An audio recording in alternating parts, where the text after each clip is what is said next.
How would every moment of conflict with your wife change if you started appreciating the fact that there was conflict?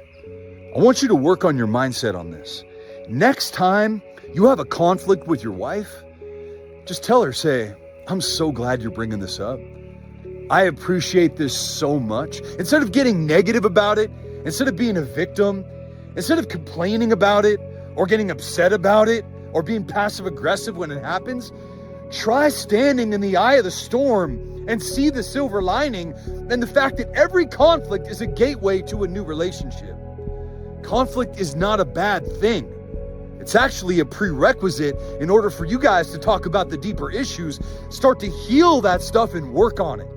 But see, when you don't have a strategy, when you can't help your wife, when you can't help her work through those deeper issues, when you take it personal, when you make it about you, then you get defensive, you get reactive, you see it as a negative thing, and then you hate that it happens. Or you just walk on eggshells and avoid all the conflict, meaning you avoid every opportunity to have deep, intimate connections and get vulnerable with the person that you love. Brother, next time you have a moment of conflict inside your marriage, get grateful for it. Learn to appreciate it. Honey, I'm so grateful that we're arguing about this because you know what it shows me? That we both care. And majority of the time, bro, I'm gonna tell you this, things that you and your wife argue over, they're things that both you and your wife care about. But maybe you're just arguing on how you believe you should handle it versus how she believes that you should handle it. But the value underneath it all, the core value, is the same. So bro, what would happen? How would your marriage change if you started appreciating the conflicts that took place instead of looking at them like a liability and something negative? Because in reality, they're an asset. The time where you should be really concerned is when you both are emotionally checked out, you don't connect, and there is no conflict, because that right there is a clear indication that there is no connection. So next time you guys have a conflict, tell your wife, I'm grateful for this.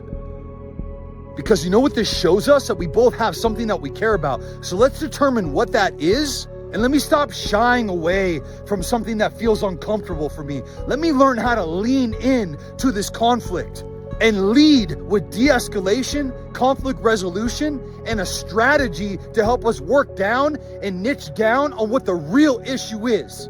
Because we both know it's not me and it's not you. It's what's going on inside of me and what's going on inside of you. So what is it? And when you learn to lead like that in your marriage, everything changes. But the only way those things change, bro, is with your mindset first.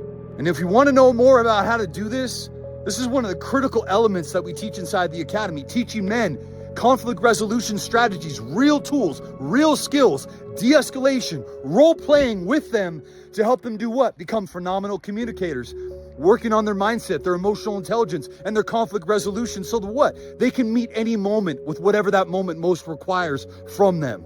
They don't shy away from conflict. They see it as a gateway to a new relationship, as a doorway to create a conversation for something that's been swept underneath the rug for way too long.